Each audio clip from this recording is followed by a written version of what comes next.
is everybody, a lot of you know that the dream in my heart is to have a magazine. It really was deposited when I was 29. And from there, it started out as fitness, fashion, and faith, and now it has blossomed into something much larger. But in essence, God gave me the phrase beauty is, and now I know that the definition of beauty is purity.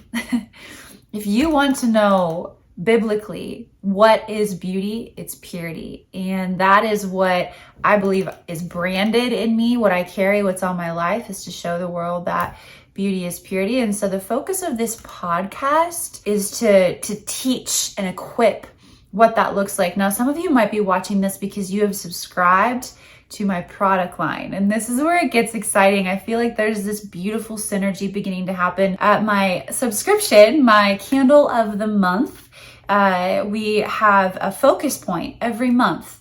My candle line is 100% pure. My product line is 100% pure. Everything that comes from beauty is from my company is pure. Now, I could get into the details of what that means and what that looks like, but in essence, I don't know if you're aware, but a lot of times candles can add toxins into the air. Mine actually do the opposite, and that is because of the beeswax. And then I do not use paraffin. I do not use harsh chemicals. I am very cognizant of what is good for you. If I wouldn't enjoy this candle, I'm not going to ship it out the door. Ooh, speaking of, I want to light my monthly candle, because if you do get anything out of this content today, whether it's on YouTube or my podcast, or you just believe in me, even as an entrepreneur, if you want to just support me, support my team, support a small business, if you love the idea of pure products, sourcing from a local beekeeper, the beeswax is what purifies the air.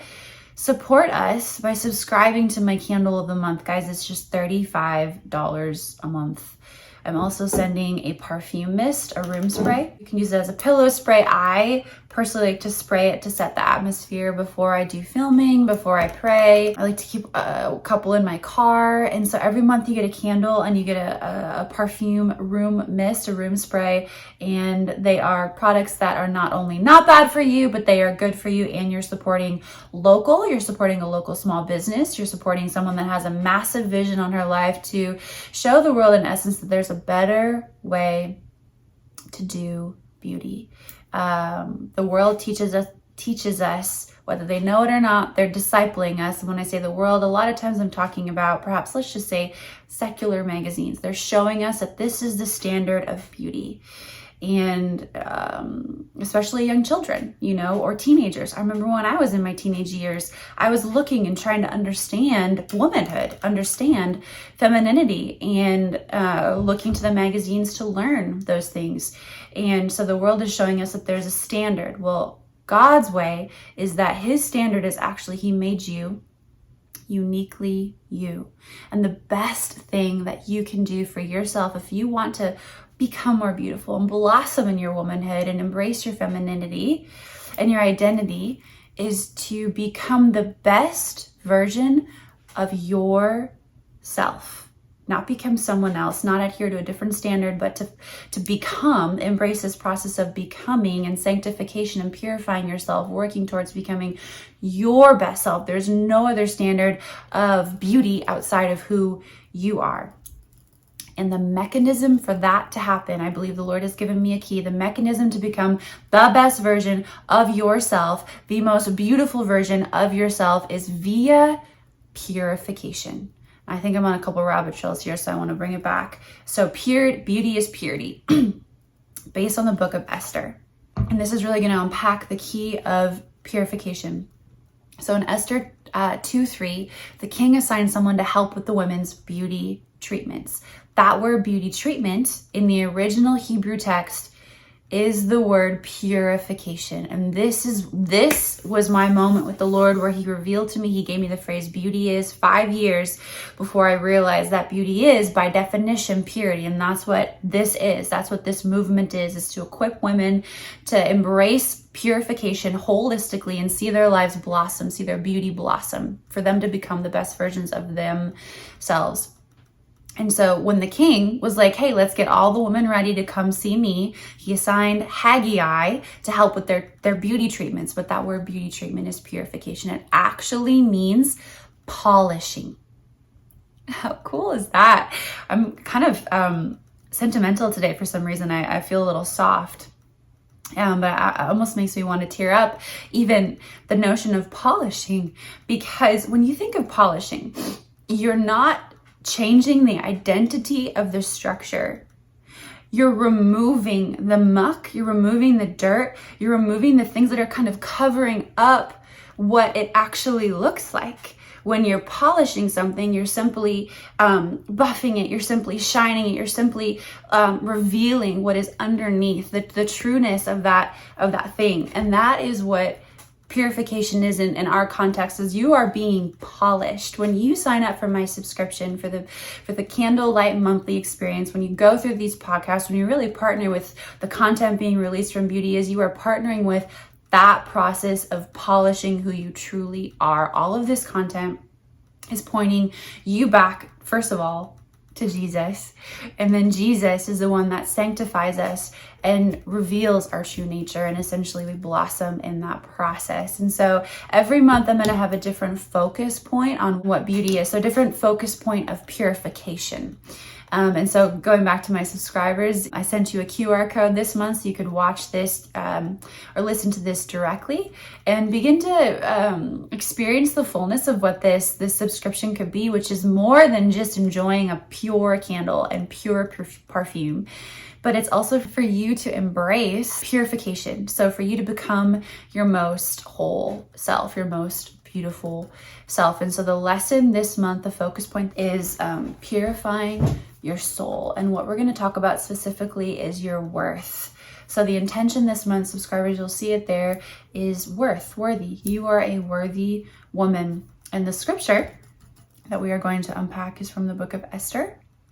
Esther chapter 2. All of this is from Esther 2.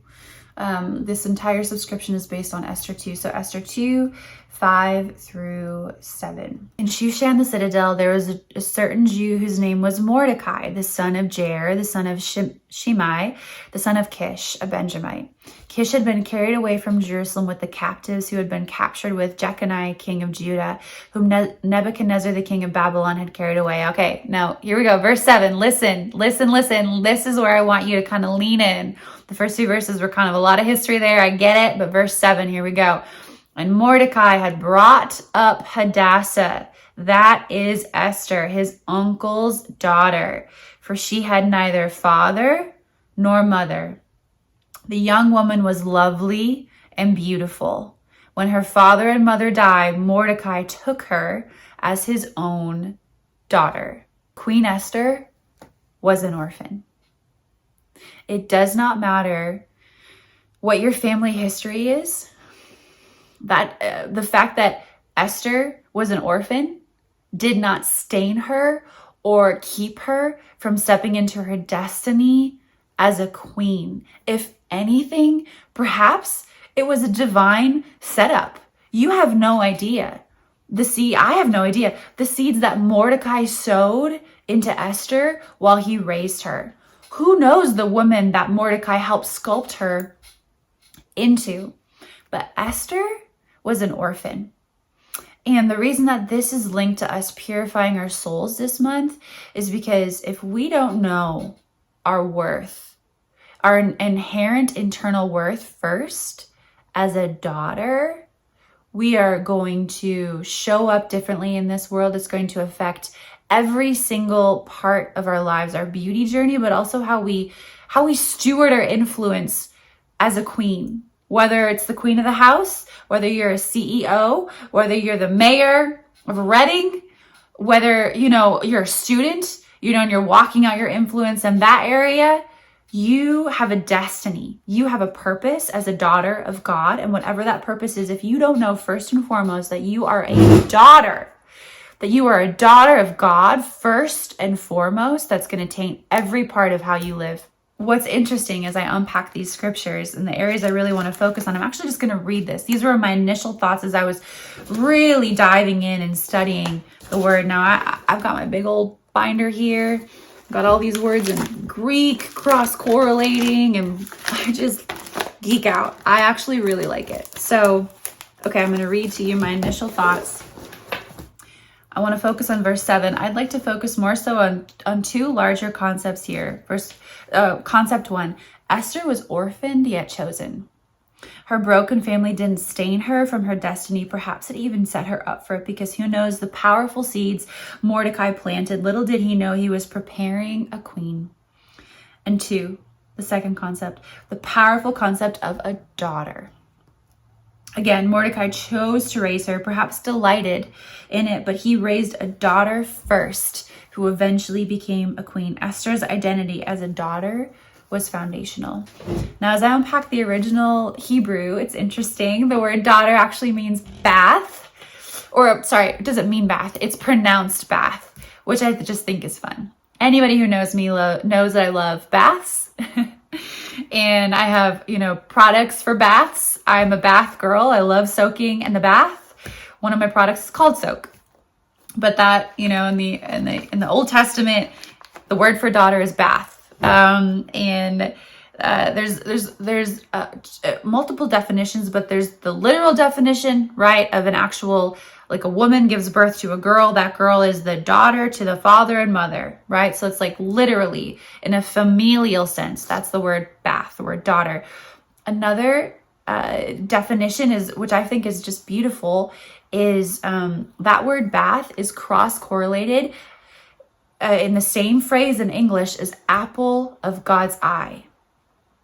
So when God's saying, you're the apple of my eye, he's using the word bath, meaning, daughters, you are the apple of God's eye.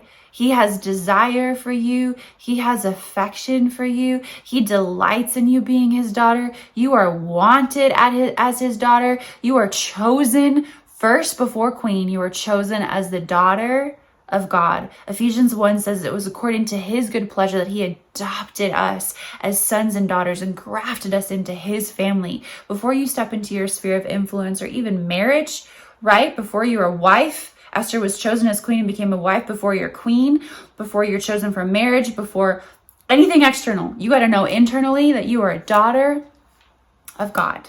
And really allowing that revelation to permeate. You are his bath. You are the apple of his eye. He delights in you. Maybe you don't know God yet as your Lord and Savior. Maybe you just know about my products because you love pure candles. And you're like, well, this is interesting. This is a very biblical podcast. Yeah, it is. And I got saved when I was 21. I'm 35 now. And I love the Lord with all my heart and soul and mind. I'm a Jesus freak. But I believe the Bible is true. It's changed my life. I love who I am now more than who I was when I didn't know God, which is a testimony in and of itself. But maybe you're just intrigued. You're like, okay, well, I think I could see how if someone were to purify their life from a holistic standpoint, how they might look more beautiful. Purify your food, purify your mind, purify your skin, purify your closet, purify your, physical fitness. Are you operating with discipline, and kind of embracing these biblical principles, how that might actually, help you in your beauty journey. So perhaps you stumbled upon this podcast for that reason, as we embrace this tool of purification and really purifying our soul. Knowing our worth is just simply foundational. Now, I want to share a little bit of my testimony briefly here. 2 years ago, when I created the February content for the February beauty box, is what I called it, I actually did a whole segment on worth. And honestly, it's so connected to this scripture. And I had no idea this would be my second lesson, like the second part of my subscription. They're just so interchangeable. And so I pulled up that card. I'm going to read you exactly what I wrote because it really pertains perfectly to this. It was in the Beauty Beyond section. It was the month that I actually changed a wine bottle into a candle. Wow, that was an experience. Never again. If you own a wine jar candle from Angel Light, that might become very valuable someday because that was crazy hard to do.